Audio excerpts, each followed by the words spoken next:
Hello everyone, welcome to Easy Tool Science. Today we will make an amazing project. It's authentication API and store the data in a PostgreSQL database, and we will add a JSON web token to encrypt the password of the user. So this tutorial will be on 3 parts. This video is the first part. I hope you are very excited, so let's go. First of all, go to my description. You will see the link of the project. You go to the project, you take a little read of the readme file. So first of all, we copy this command git clone to clone the project.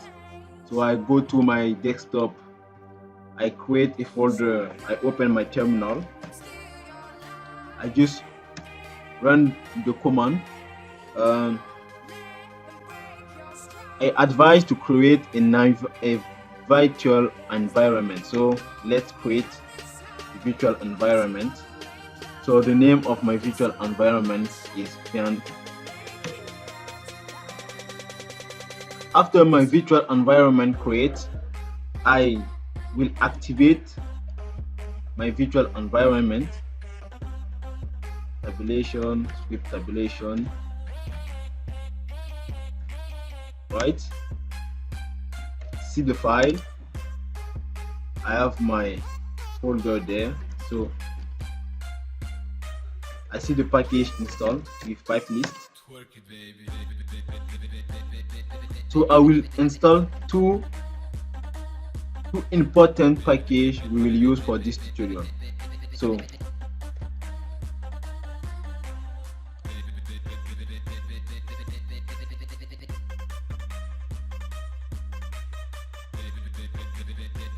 also pipe install.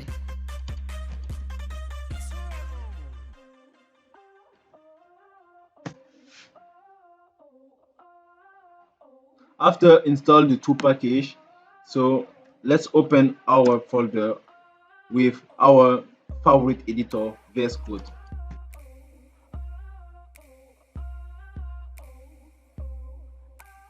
So I go to main.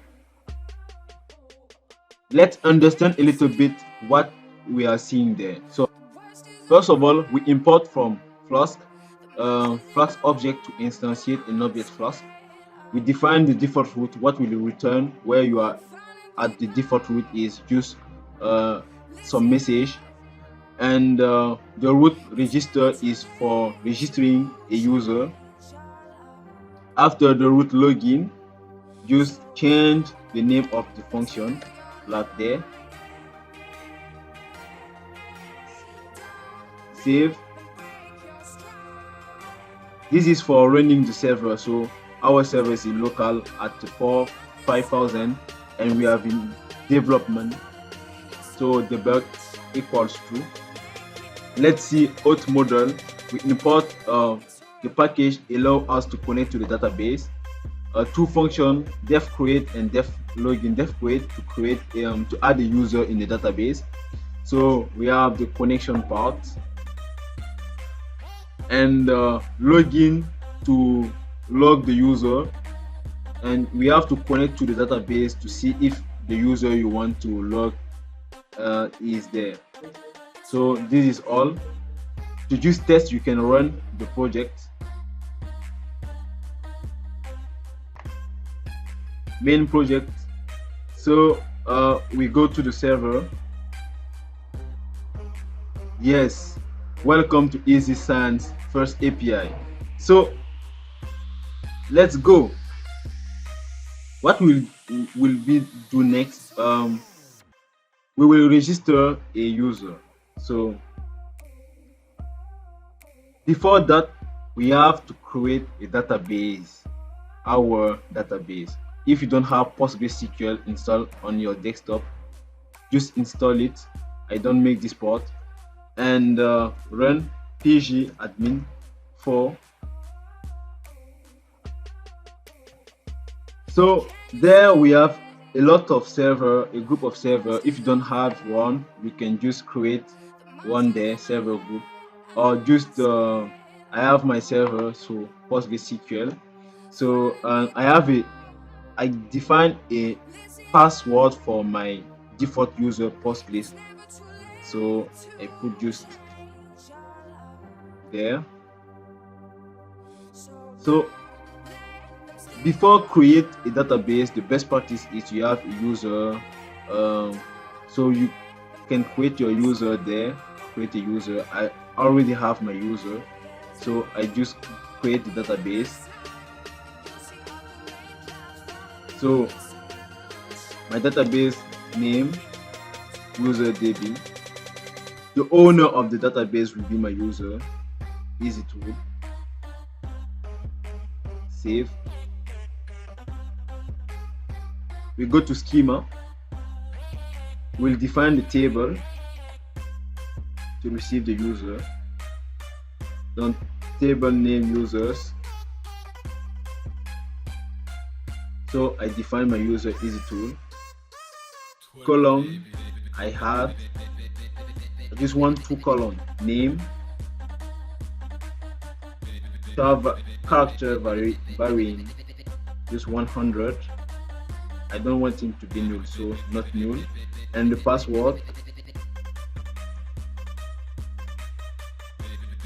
character varying, right? 100, not null also. And just save. Our table is created. For the user, I want to say it's not very difficult. You can follow another tutorial for that. It's very easy to do that. So let's go to the code. We receive the data. So for our API, we will receive the data from a formula. So name equals request form. This is the key. The key name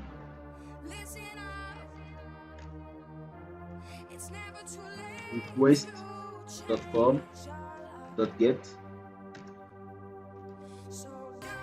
password, and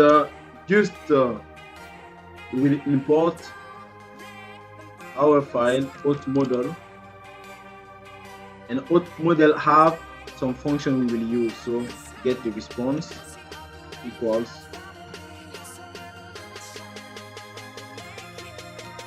take name and password, right? And just save it, and we come here to the create function. We will make a query. What is a query? We'll insert into our database, right?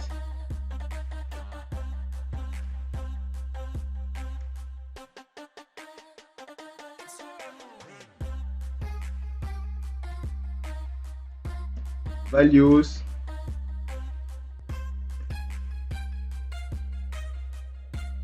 and there we specify the user. Our user is easy tool.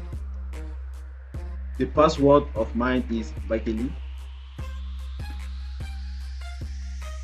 The host name is localhost. The database name is user DB. The port, you don't have to specify a port. You will choose the default port, but you can specify this port. But I give you the default port, no problem there. And there we will execute our query, right? And our query needs 2 parameters, right? Name and pass. This is a parameter come here, right? The name and the password of the user. This will be added in values. So, and we commit. Very good. We save. We come here. We save again.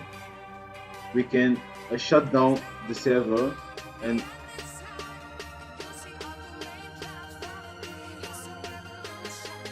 just run it. we'll test with Postman. Postman is the great tools to test your API.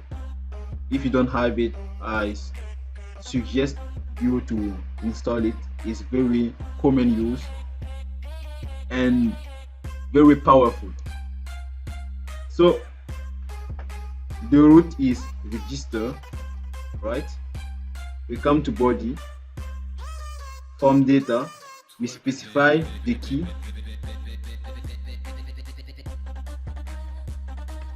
and the value, we activate there also, password, enter, yes, and we can test. Very good. Create user. So we will come back to the database to see if our user is hard.